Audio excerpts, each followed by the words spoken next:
When I saw the cross, it stood as repudiation of what was going on. There is something about the cross which, even in the face of the motivation and the orientation of the heart, is a rebuke of pride, is a rebuke of domination. From Christianity Today, you're listening to The Bulletin, a podcast about the people, events, and issues that are shaping our world. I'm Clarissa Moll, producer of The Bulletin. In this episode, Mike Cosper and I talk with Daniel Silliman and Matt Marten about Donald Trump's historic guilty verdict. Next, special guest Michael Wear joins us to talk about the rise of the Never Bidens and Nikki Haley's endorsement of Trump. Then, we explore where history meets the present day in a conversation about Justice Alito and his controversial flags. Finally, Kutter Callaway joins me to talk about going to the movies in the summertime, why we love them, and what to expect on the big screen this season. Welcome to the show.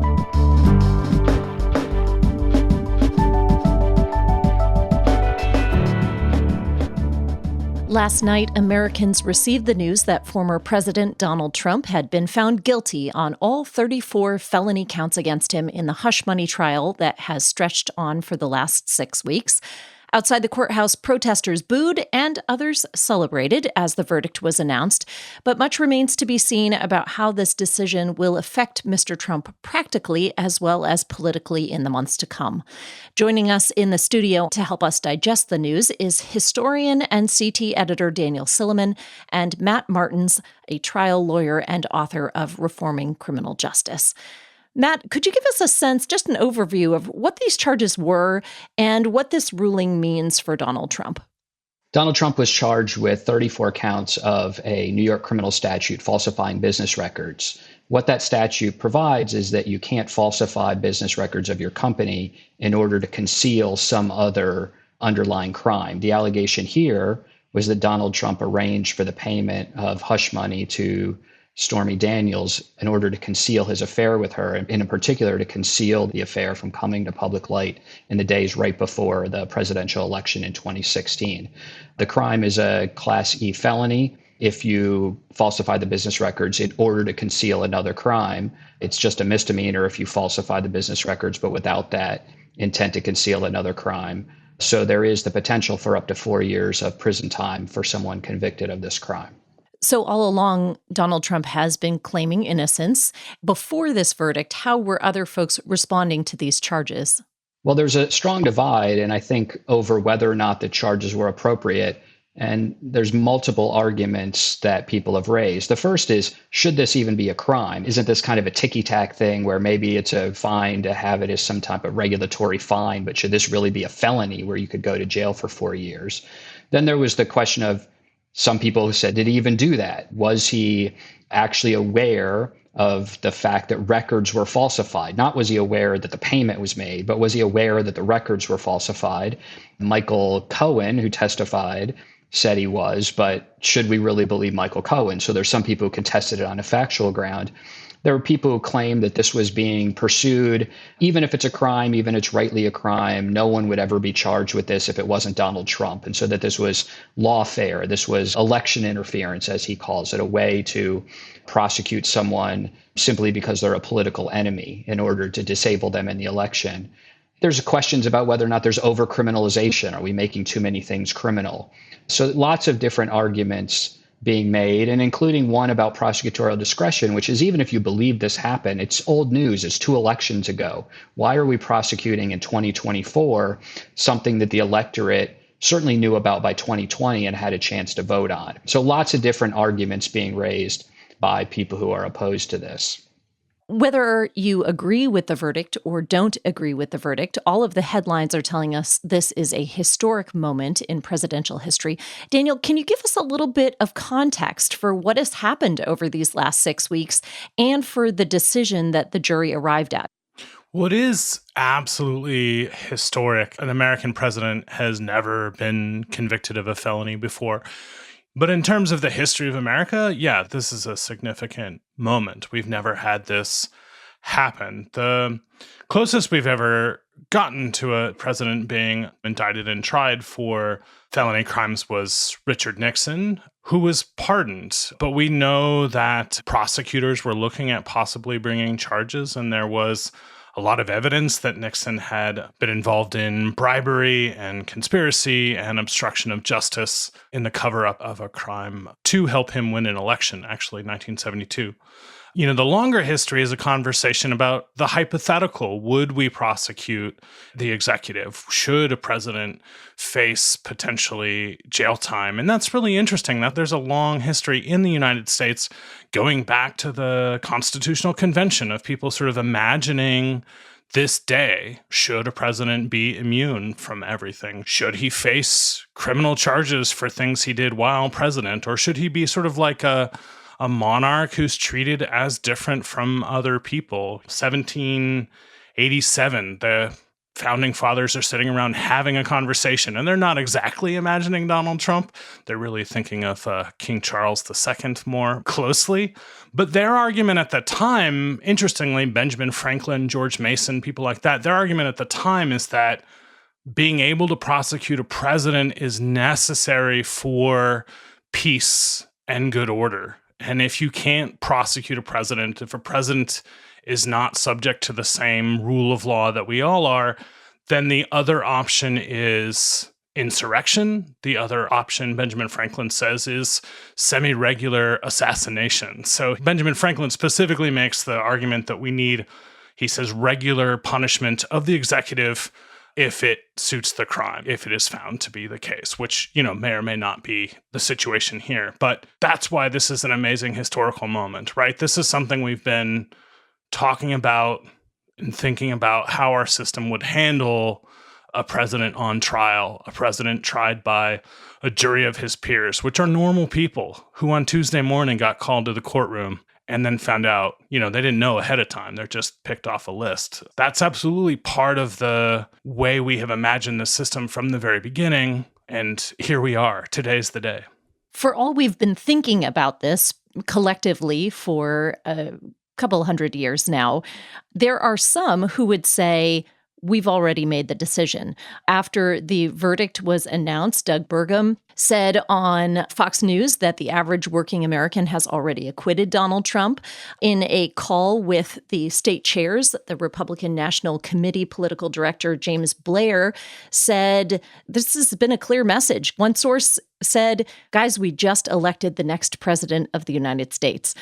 Mike, do you think for the average American, this is a done deal? Is November a decision that's already been made with this verdict? I'm firmly of the opinion that nobody knows anything. I think that you look back at 2016 and it was so clear that this was going to happen because Trump did this, or this was going to happen because Hillary did that. Similar conversations took place in 2020. I also just think this is a moment where I just want to yell like a plague on both their houses to our political parties right now. I think if you listen to good faith critics, there's a lot about these charges that just don't make a whole lot of sense. It took a novel strategy to turn what's functionally a misdemeanor and outside the statute of limitations into a felony to prosecute Trump. And then to take every single time a signature was on a piece of paper and turn it into 34 counts and to make it into the case that it is today. So for sure, to me, there's room to criticize the strategy. There's room to look at the fact that there were signals that were kind of thrown out from the courtroom that seemed to indicate that the judge didn't have a lot of fondness for Trump, putting it lightly. Is this a kangaroo court or something like that? No, it's not. The part of the beauty of the American legal system is that Trump gets to appeal. He'll end up in a different courtroom with a different set of people looking at it and examining it without that novel legal strategy that's not an elected DA, and it's going to get looked at a lot differently. But you look at the reactions right now. On the one hand, you have Biden fundraising off of this conviction in a way that just strikes me as very unseemly. You have Trump saying, now it's time for the final battle, evoking the kind of language around violence that everyone has been sounding the alarm on since he kind of returned to all of this. Larry Hogan, a voice attempting some sanity in the midst of this, running for Senate in Maryland, said, let's respect the legal process, indicating Trump gets his appeal. that the process continues. And a Republican Party spokesperson said that's the end of Larry Hogan's campaign, indicating they're going to cut him off from here forward.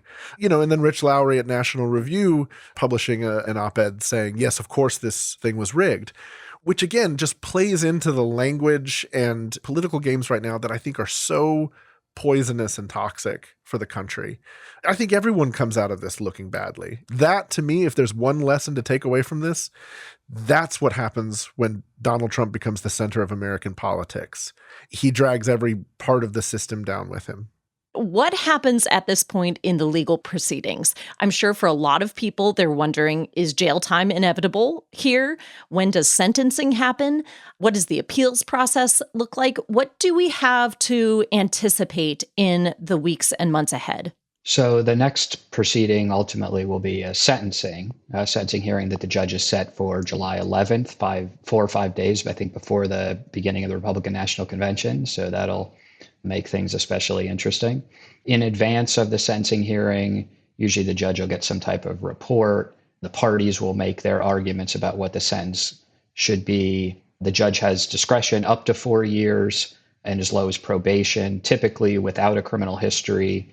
And in a nonviolent felony of this sort, the norm would be a probationary sentence. That has significance because someone convicted of a felony while serving probation can't vote in Florida, where Trump resides. And so the conviction and probationary sentence would preclude him from voting for his own reelection in his home state. He would almost certainly, even if he were sentenced to prison, would almost certainly get bail pending appeal. He'd be able to take an appeal. That won't be decided before the election, almost certainly. There's a lengthy briefing process that could take 90, 120, 180 days, and that's after the transcript of the trial is prepared. So you're talking about an appeal that doesn't get decided probably into late 25 or early 2026. So that's what's in the immediate future. Something that is absolutely not on the table is that this conviction would mean that he can't run for president. It's sort of a fascinating detail that we've set up the system specifically so that the legal consequences are not the political consequences. And we've had in recent history and in 20th century history, people run from jail. And at least one of them, the socialist Eugene Debs, did surprisingly well. It's interesting to me that we sort of emotionally want the consequences in the legal system and the consequences in the political system to be the same. But we do have a system that has divided these things. I think it's helpful to critique them separately and to praise them separately. There was a recent poll on how many people will this change their mind, this conviction in particular. And it is 67% said it wouldn't change their mind if Trump was convicted.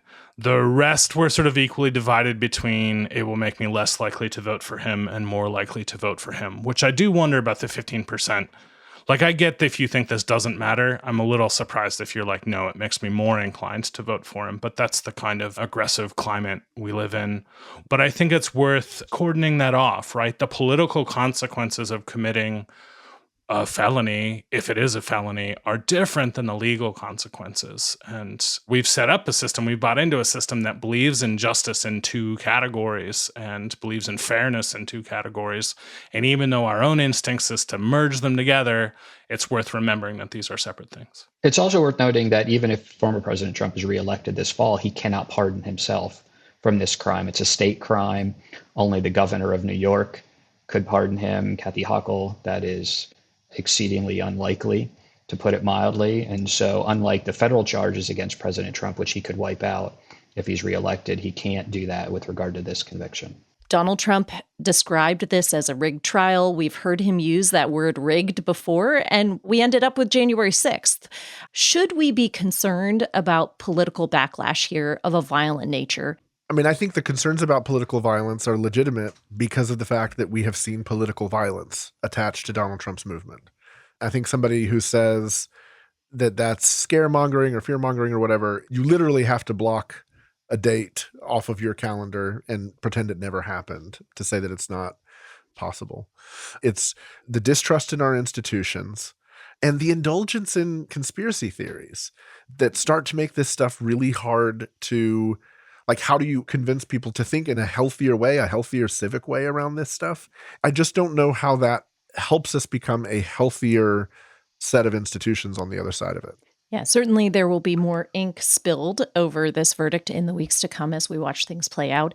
I'm reminded of my church. Every week we pray the prayers of the people, and we pray for our national and local leaders by name. So if your head is spinning a little bit from the headlines surrounding this trial and the verdict, go ahead and pray for the names you see in the headlines by name. It's a good place to start, whether they are your friends or perhaps even more importantly, if you consider them enemies.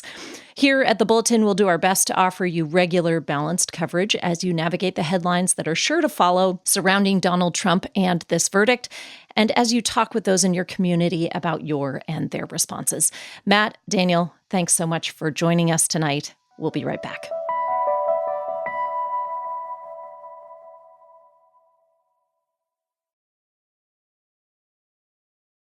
Last week, former presidential hopeful Nikki Haley announced that she'd be voting for Donald Trump this coming November. After distancing herself from Trump on the campaign trail, Haley's speech to the Hudson Institute was just shy of an endorsement, leaving some supporters scratching their heads. Nikki isn't the only one changing her tune these days, though. There are lots of folks who are shifting their allegiances. The Free Press recently highlighted one interesting segment of the constituency that's beginning to emerge called the Never Bidens. Yes, you've heard of the Never Trumpers. Now we've got Never Bidens. They're more than just discouraged with the current president. They're actually willing to vote for the opposition in response to their frustrations. We've said here many times on the Bulletin that this is going to be one of the hairiest presidential elections we've ever seen, and we're grateful to have Michael Ware on the show to help us understand these newest developments a little bit better. Michael is the founder, president, and CEO of the Center for Christianity and Public Life, and his latest book, The Spirit of Our Politics, Spiritual Formation and the Renovation of Public Life, has been a welcome guide to many. Michael, welcome to the Bulletin. So good to be with you. Thanks for having me. So, Michael, this past week, Nikki Haley, who kind of tiptoed around the Never Trumpers, gave her endorsement for Donald Trump, or rather said she was voting for him. Is this actually an endorsement of him? It's as much as Donald Trump really needs, I think. I do think she resisted at this point from calling on all of her supporters to vote for him. But in many ways, this wasn't a surprise. She served in his administration. We have not seen many other Republican elected officials holding out on support for Trump. And so in those ways, it's not a surprise. It was interesting in her concession speech, she did have this really bold call saying that Trump is going to need to reach out to her and her voters, and he's going to need to make sure that he's clear that he needs Haley voters in the coalition. And there was silence and also continued mockery from the Trump campaign towards her voters. That, I think, is the surprising thing, that she didn't even need a gesture from Trump in order to make this claim, which I have to think was planned. You know, she's a chair at the Hudson Institute. She had, I have to imagine, pretty full control over the interviews. So I have to think this question was something she knew was coming and that she knew the answer that she wanted to give. So is it an endorsement? Maybe in some technicality, depending on how things shake out, she'll say, I never endorsed him, but she said in the middle of a campaign that she was going to vote for him. And so that says quite a bit. Now, Mike, you made a lot of predictions about Nikki Haley in the last few months here on the Bulletin. How do you think this endorsement falls on the ears of those who saw her as a real Trump alternative? Where are they going to go? Just to be clear, my Nikki Haley predictions amounted to, I think she might possibly win New Hampshire and make things a little more complicated, which I was wrong about, but I was not predicting this was the year of Nikki. This is what Trump does to everyone in the party right now. It's Trump's party, and you can buck Trump, you can push against him. You know, I keep thinking of Liz Lemon's loser boyfriend on 30 Rock, where every time she swears off of him and she storms off, you know, he yells, "You'll be back, dummy." And sure enough, she goes back to Dennis time and time again until she finally doesn't. And I think that's kind of Trump to the party. Trump is yelling, "You'll be back, dummies." And unfortunately for the party, people keep coming back. You look at the statements that she made. He shouldn't have a driver's license. He's not qualified for this. He's not qualified for that. It's not that far off from some of the things that Bill Barr said, which were just as intense and just as horrific. And then what did Bill Barr say? Bill Barr went on cable television and said, "And I'll be voting for him." To the extent that you put your hope in a politician to have a backbone and stand against this stuff, what we've seen since 2016 is that they will continue to disappoint us. Part of the reason it's not surprising is that she needs to check this box off publicly in order to hope to have any kind of future in the party. Whether or not that helps her have a future in the party, certainly so long as it stays Donald Trump's party, I don't know that it will. As I've thought about it, the never Trumpers seem to make sense to me. Russell has spoken many times on the show about the conflicts of conscience that he has with Trump and his behavior. But the never Bidens moving to Trump just feels like a surprise. Who are these folks and where have they come from? The story in the Free Press was a pretty illuminating one, and I think it represents some of the people that I've heard from as well. These are largely people whose concerns center more around foreign policy than anything else. Now, the number of people whose vote in a presidential election, or really in any election, is primarily determined by foreign policy is probably pretty small, particularly when that foreign policy is foreign policy related to Israel, which is a lot of what Eli Lake was writing about in his piece.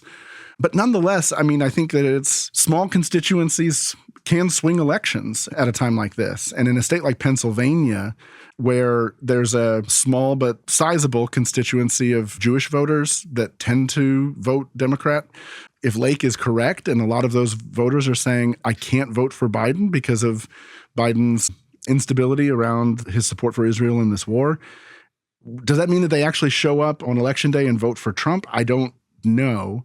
But is it enough that they're not voting for Biden and they lower the threshold of what Trump would need to win to move that state in his direction? That could be enough. I think one of the open questions is how much of Biden's approach to the Israel issue has been shaped by a political strategy. You keep hearing people saying Biden is calculating the way he handles Israel because he's worried about Michigan. He's worried about Arab immigrant voters in Dearborn, Michigan. How much is that real? How much of that is a talking point? And from your perspective, I'd be very curious to know if you think that's a useful strategy. He was chair of the Senate Foreign Relations Committee. He has relationships and a policy history on these issues for good or ill. I think that has been so much more of the driver than calculations around the vote in Michigan. I think that we're a bit too far out from the general election to know how dominant foreign policy, even Israel, Palestine, is going to be.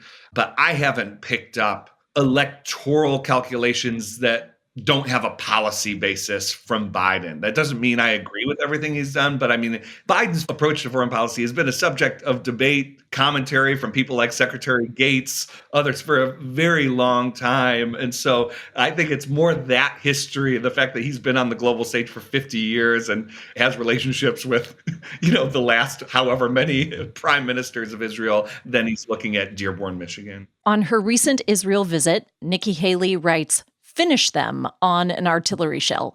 Dropping this into our current political landscape, what's the impact of a statement like that? I think this is such a sign of polarization. This is such a sign of the performative politics we have that really the left calls those who are encouraging Israel to continue with its operation in Rafah in particular, but the war in general, as callous and not considerate of human life in Gaza. And so the response is to perform that exact thing in a way that is obviously callous, that is obviously not befitting someone who wants to be making foreign policy decisions and has in the past. So, it's so hard with these things because on one hand, you just want to say how silly how juvenile.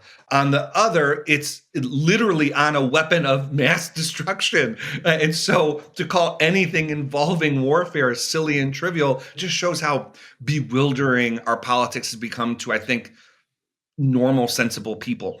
It is reflective of the audiences that Right. they both are dealing with. Nikki Haley now has no real responsibility other than whether she's going for a VP or whether she's just trying to like shore up her position on Israel and make sure that that is a force.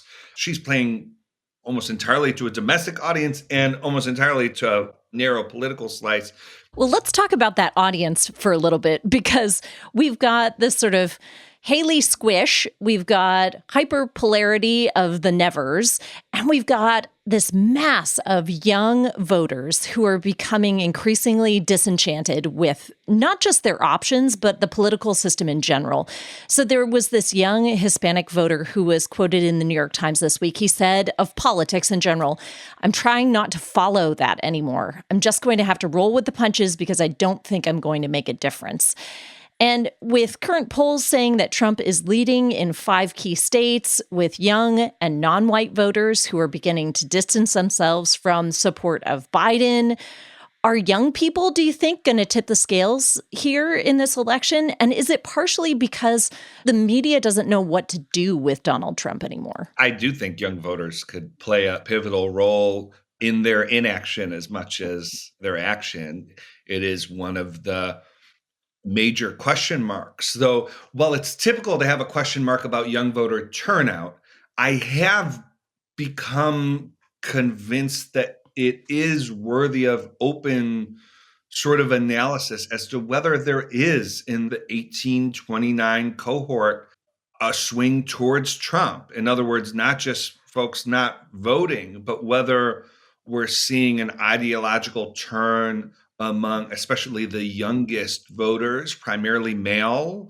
That would be a sea change, particularly if it's sustained itself over time. So I think that's a live issue. I do think the easiest thing to say about this election is just this sort of sigh and I can't believe these are the options. And the fact that that is so ubiquitous and accepted even among partisans for young people who aren't news junkies or don't have a particular drive for civic engagement. When you hear people on cable news who do this for a living saying, "I can't believe these options," then yeah, like the 21-year-old is thinking, gosh, if all the people typically telling me to vote and be excited about the candidates and this and that seem, pretty blasé about the whole thing, then maybe it's not worth my time. That's a good way to put it. Younger voters generally don't vote much. I think it's the turnout among young voters is extremely low. It's where some of the ways that you see during elections, people pandering to young voters, it often gets mocked because it's like you're spending all this time and energy trying to convince young people that you're cool enough and hip enough for them to come out and vote for you. And they're just not going to do it. You just end up looking sort of foolish in the efforts. But I do think you're right when you talk about the interesting swing towards Trump. When I went to Columbia and talked to some people about what was happening at the encampments, one of the things that I heard that was the most interesting and in some ways the most disturbing was, hey, you think these left-wing activists are extreme in what they're saying. You should go to some of the gatherings where the young right-wing activists who are imbibing some of this Catholic integralism and these other big right-wing ideas, like you literally hear people saying, yeah, universal literacy was a bad idea. Like half these people should be out digging potatoes. And so not that that's going to become like the mainstream view inside U.S. politics anytime soon, Lord willing, and the creek don't rise. But right-wing populist politics is taking hold among young voters in the same way that right-wing populist politics often takes hold of young people. I think that is a very concerning issue. So for Christians then, who are trying to stave off hopelessness, who are trying to muddle their way through maybe the lesser of the two evils, making decisions, how would you encourage them to begin to develop a new political imagination that could enervate them for the coming months until we get to November? So the problem with both the withdrawn and apathetic and what I refer to in my book, it's a term from the political scientist Eitan Hirsch, the political hobbyist. This is essentially someone who approaches politics as a form of entertainment. The problem with both the apathetic and the political hobbyist is that the level of their political and civic involvement is determined by the amount of emotional satisfaction they get from it. The apathetic and withdrawn, they're that way because they don't find the emotional satisfaction that the political hobbyist finds, at least in engaging in political entertainment, though the thing with the political hobbyists is that they rarely actually get involved in politics in a real sense. Christians have the resources and the motivation for their political engagement to be grounded not in the emotional satisfaction that they get from it, but by love, by the will to good. And for all of the dysfunction of our politics, for all the trivialities of it, you cannot look away from or ignore or do away with the fact that political decisions, however they get made, are profoundly impactful on the lives of our neighbors.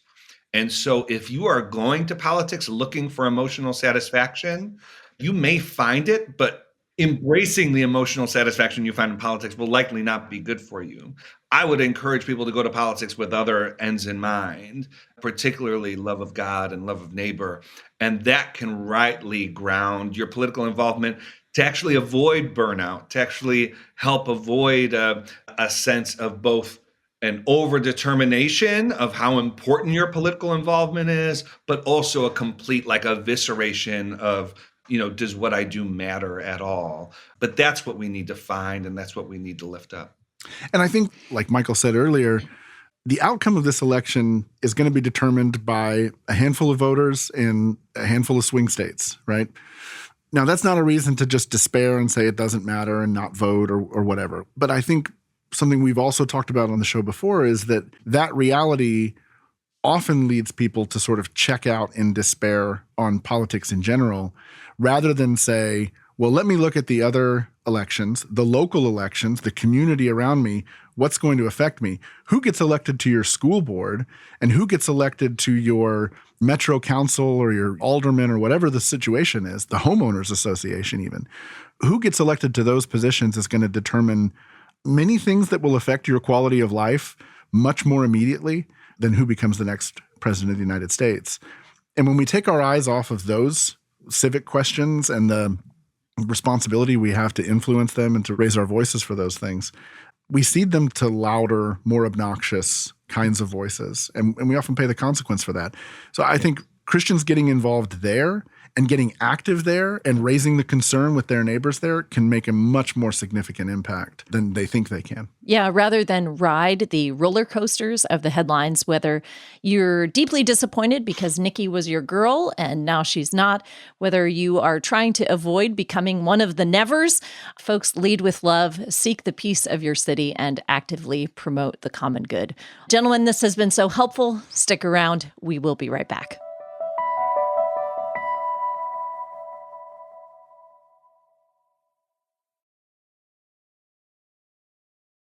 Last week, Justice Samuel Alito made headlines for yet another flag that flew at his residence. Earlier this month, the New York Times had reported that the Alito home in the D.C. area had flown an American flag upside down just days after the riots on the Capitol on January 6th. Now the Alitos are back in the news for their Appeal to Heaven flag that they flew over the course of 2 summers, this time at their vacation home in New Jersey. Mike, I got to throw it to you first. What's all the fuss about the flags? So the first flag that was reported on was an upside-down American flag that was flown outside the Alito home. It had been associated in many ways with the riots on January 6th. There were upside-down flags at the riots, but there were also people who were flying the upside-down flag as kind of a symbol of the Stop the Steal movement that was going on at the time. The idea that the 2020 election had been stolen from Donald Trump through various means by the Biden campaign. The alarm around this first flag in particular was this association. Now, the historic meaning of this flag, if you were an American naval vessel and you had been taken over by pirates, one way you were supposed to signal to your fellow vessels that you had been taken over was you would fly the American flag upside down. So it's this distress call, essentially, is what the symbol is supposed to mean. And that was the concern, was Alito flew this flag upside down. Was he joining in the stop the steal alarmism? The second flag is a historic flag. It's got ties to the Revolutionary War. It was a flag that was designed, I believe, by one of George Washington's secretaries. Can't remember which cabinet it was. And it says appeal to heaven. It has a pine tree on it.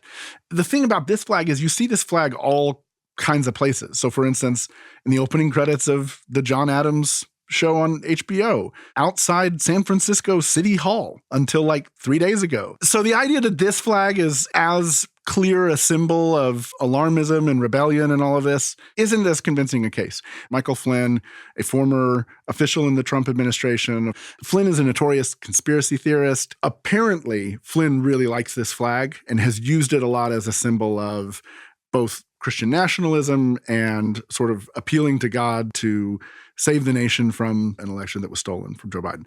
As it got reported on, what came out was that the flag had been flown as a response to neighbors who were posting signs in the front yard that Mrs. Alito in particular found offensive. There was a conflict. There was a confrontation of some sort between them. And according to the Alito family and Judge Alito's statement that he released, she flew this flag upside down as a response to Alito himself being sort of blamed for January 6th and the violence around all of that. Last thing I'll mention about it is that the Washington Post actually discovered this story quite a while back and ended up not reporting it. As they saw it, this was sort of a neighbor's dispute. It was a weird thing. They didn't think that there was much of a story there. So that's kind of factored into, is it a story or isn't it a story? New York Times says yes. The Washington Post at one point said no. And now here we are talking about it. It wouldn't be a story at all, except for that we have these two cases that stand before the Supreme Court about presidential immunity and the consequences for the rioters on January 6th. And one of the arguments has been, it reveals that Justice Alito can't be impartial. Michael, do you think that this is a fair assessment? The much larger context, even larger than the cases that sit in front of the Supreme Court right now, there is just boatloads of money going into efforts to, quote unquote, reform the Supreme Court that are a result of Trump being able to appoint as many justices as he did. For years, progressive and conservative efforts at influencing the courts were aimed at Justice Kennedy. Because the court hung in a balance, it kind of kept both conservative and progressive activist groups kind of playing within sort of respectability. Now that the court is so solidly conservative, you really do have to view the stories about Justice Thomas being taken on trips and this flag incident and all of the other sorts of things that have come up as, yes, real things that to greater or lesser degrees need to be discussed. They're also prompted in large part by progressive groups. Their view is they need to build up enough distrust and issues about the current court that the popular will, again, reform the court either by adding justices or hemming in the court in some new way. So all of these kinds of stories can't be viewed outside of that context, unfortunately. He's a sitting Supreme Court justice. He has a way to send signals about where he stands on issues, and that's by making decisions that determine the state of the law for the entire country. I'm not compelled by a flag hung outside of his beach house and these kinds of dynamics. I will say there have been good things that have come out of this dynamic, not the flag thing, but some of these other stories, which is I'm glad the Supreme Court has a code of ethics now. I think that was a good thing. But yeah, a lot of this is just politics aimed at much larger and bigger goals than even getting Alito to recuse himself from a couple of cases. I do think there's an element of this where because of these ethics questions, right? Because you've got the institution being called into question, one of the other shadows that hangs over this is Jeannie Thomas, wife of Clarence Thomas, who was involved in Stop the Steal efforts, who was texting Mark Meadows and saying, you can't let this election end this way. By all evidence, believes the 2020 election was stolen from Donald Trump.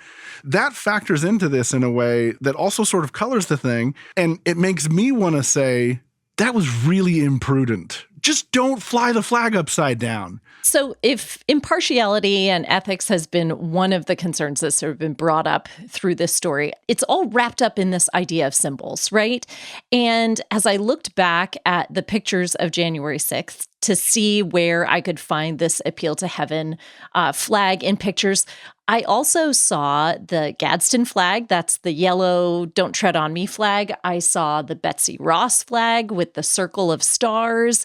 All of these harken back to America's founding. So let's talk a little bit about these symbols, though, because whether it's the upside down flag or the appeal to heaven, these are really powerful here. How have these been co-opted or misused so that when we see them now in a way that should be kind of harmless, it triggers something within us? Earlier this year, there was a documentary that was released called Forgotten Country. We interviewed the filmmakers about it. It's about Christian nationalism, and there was a lot of footage from January 6th was included as a part of the film. What was most disturbing to me about the film was the footage of January 6th, and in particular, the Christian imagery that appeared in the midst of that. You've got these people literally carrying nooses, looking for Mike Pence and Nancy Pelosi in the Capitol. And nearby them are, people waving flags that say Jesus is my savior and Trump is my president, literally waving Bibles in the air, holding up giant crosses. So there's this importation of Christian imagery into those scenes that make it a much more disturbing thing to watch. I think that ultimately symbols are powerful, particularly when they're attached to something historic, of historic significance. They tend to outlast the ways that they get co-opted. Not always. Hopefully, no one's ever going to try to revitalize the swastika in our lifetime, right? But my hope would be that when this season of American politics passes, first of all, obviously, my hope is that the Christian symbolism outlasts this burst of enthusiasm for Christian nationalism. I don't think that particular element of it is built to last because the actual politicians they're attaching themselves to are not that attached to the Christian part of the nationalist argument. So I don't expect that to have a significance. The same thing goes for me with the Gadsden flag and the Betsy Ross flag. Those are great symbols of where our nation came from and the ideas and the identities that came together to found it. My sense is that they'll outlast. I kind of love the Gadsden flag. I just always thought it was like one of those cool revolutionary flags. And it bums me out that when people see it now, they associate it with January 6th. Like I said, I don't think that'll last forever. But for now, I get why people react. Those images are powerful. And if you've forgotten about them, I always tell people, go watch the January 6th footage again. When I hear people doing the never Biden and now I'm going to Trump thing, I'm just like, go watch the January 6th footage again. Don't forget what the movement is that you're thinking about going back to. Because it's not what you think it is. It's not just a negative. It's not just not Biden. There is a movement here, and it has ideas. And they're powerful and they're dangerous. To the extent to which those symbols have been co-opted by them, I think it's a real drag. This has been a conversation sort of so far in the negative, like don't hang your "Let's Go Brandon" flag. Be careful of hanging your American flag upside down. If we were to think of this in a sort of positive dimension, what symbol can the Christian always attach him or herself to? Are these symbols always tainted by the fingerprints of our sinfulness? Or is there a particular symbol that Christians can always say, yep, this tells you who I am without words? Motivation and intent isn't everything, but I do think in so much of what we've discussed, motivation and intent is just so core to what is happening. And the use of symbols and imagery as a way to react to get back at, to sort of assert one's dominance, that is always a motivation and orientation that's not going to be constructive.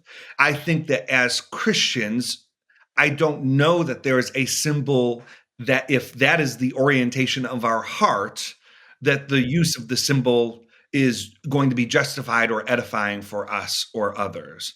That said, though Mike mentioned that there were crosses at January 6th, maybe this is my background and sort of evangelical conviction tinting my glasses here. When I saw the cross, it stood as repudiation of what was going on. There is something about the cross which, even in the face of the motivation and the orientation of the heart, is a rebuke of pride, is a rebuke of domination. In that sense, I think it's a symbol that has a power that can even transcend the motivations of the person who wields it.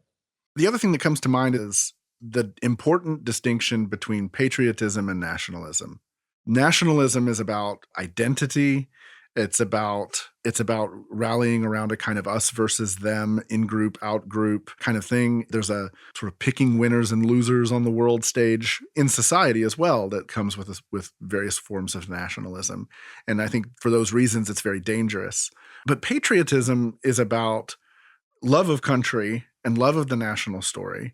If you're looking at America in particular as a once and for all sort of end and be all, this place used to be great and let's make it great again, right? Like that whole idea.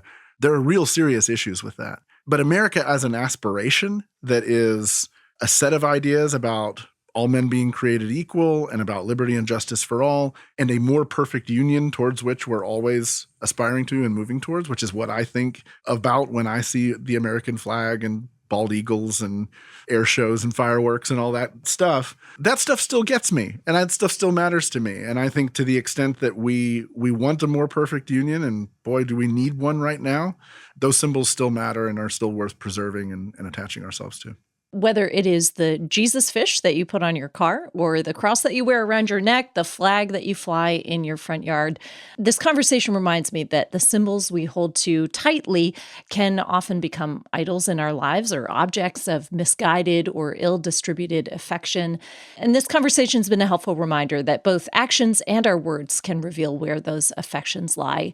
I feel like it's also been a kind of a rejoinder to offer grace and seek understanding, because even the well-meaning can be misunderstood.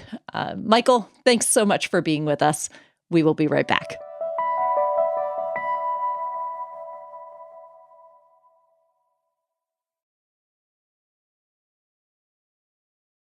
And we're back. This past weekend, movie theater owners held their breath as Memorial Day ticket sales floundered and flopped, landing at a 3-decade low. With summer ticket sales accounting for 40% of domestic annual revenue in the industry, Hollywood hopes this disappointing launch to its most important season of the entertainment year isn't a portend of things to come. Talking about the movies can be challenging for Christians. Some emphasize 1 Corinthians 10, that all things are permissible for the believer, while others hold deep concern about the permeability of our hearts. We become what we see, they say. We grow to love the things in which we invest our time. Here at the Bulletin, we want to help every Christian learn how to engage with the world around us, not only to avoid what isn't good for the soul, but to see and celebrate the beauty, truth, and other good gifts that point back to our Creator. This can admittedly be challenging when it comes to the movies, and sometimes it helps to have another believer guide us as we seek to make those decisions in community. Joining me to talk about all things Hollywood is our resident entertainment expert and host of CT's Be Afraid Horror Flicks podcast, Kutter Callaway. Kutter, welcome to the Bulletin. Hey, thanks for having me. So, Kutter, when I think of summer movies, I think of hot, humid evenings at the drive-in with a big boat of greasy fried clams soaking through the paper in my lap.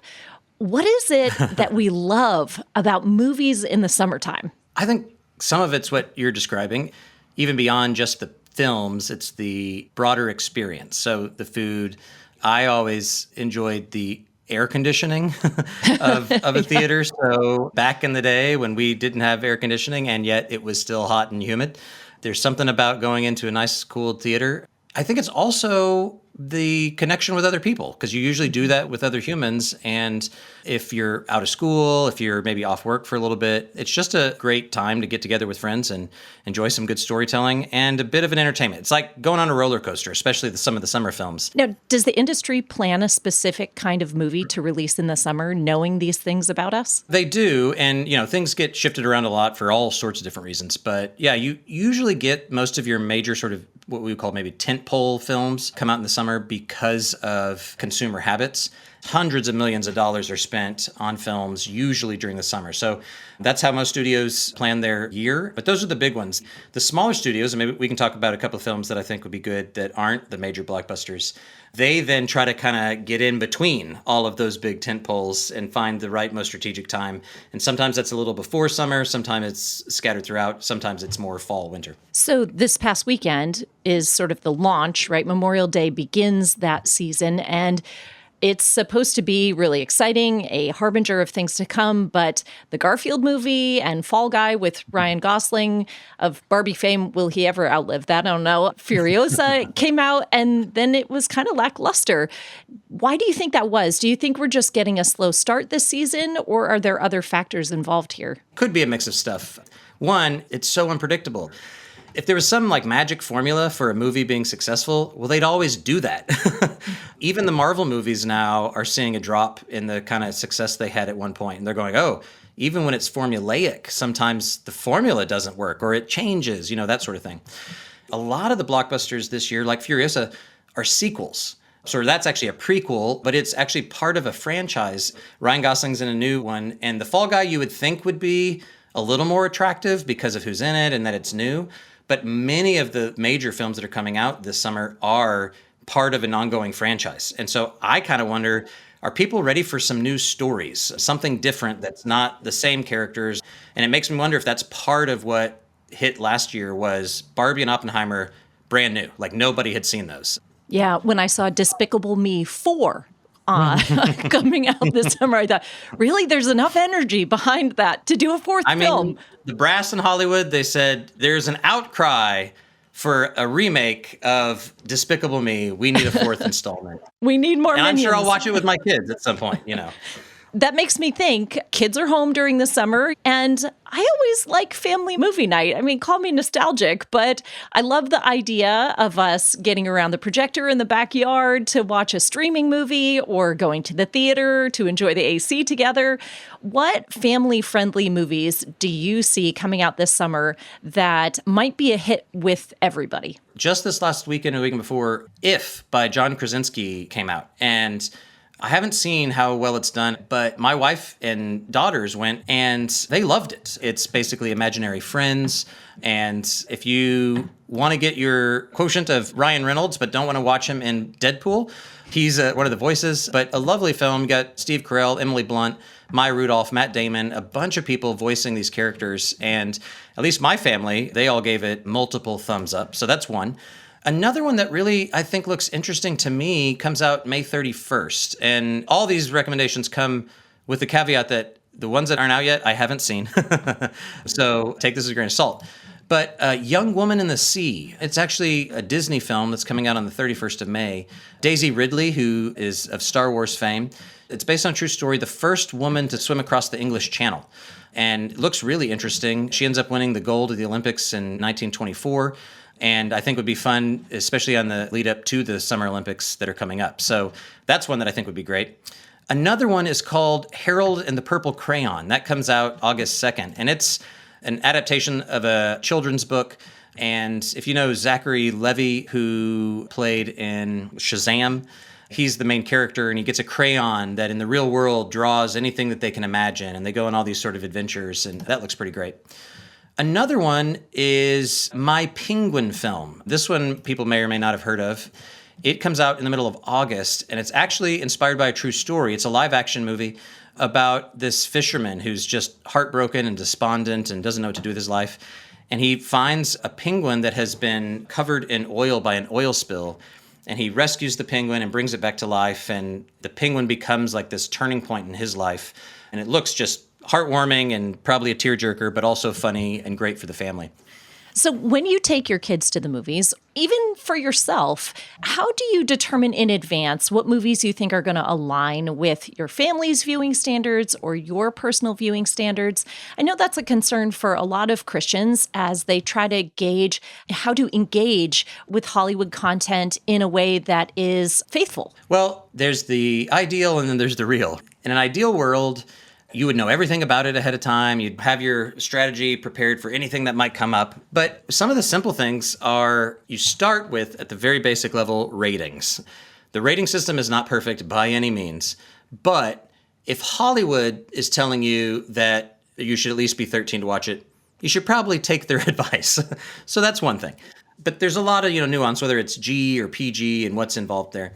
I use IMDb a lot, the Internet Movie Database. It has a pretty good parental guide and will give, and this is other users and other parents that will contribute to it, it'll give a breakdown of all the content that you'll actually encounter in the movie. And it breaks it down according to violence and gore and even like frightening scenes. So it's not just violence, but is it frightening? Depictions of sexuality, smoking, all that sort of stuff. And it's a pretty good description. I like it because it usually doesn't spoil it also. Because when I go with my kids, I'd like to enjoy it as a movie. I don't want to know everything about it before we go in. And so that's the other part that I go to. And then reviews. If you find some reviewers that you trust and can say, yeah, they're reliably mapping onto some of my cares and concerns. And there's a number of those different websites out there that you can go to just say, I need somebody else's take who's seen it. And that's actually what then a person like myself does. I feel like, I take it for the team. So I'll go and I'll watch the rubbish so that you don't have to, so that if you come and read a review on our Brim Film website, hopefully it gives you an insight into what you're going to encounter there. That's really helpful. You previously mentioned, you've got the big studios who are producing films for this summer, but there are also smaller studios that are producing good work.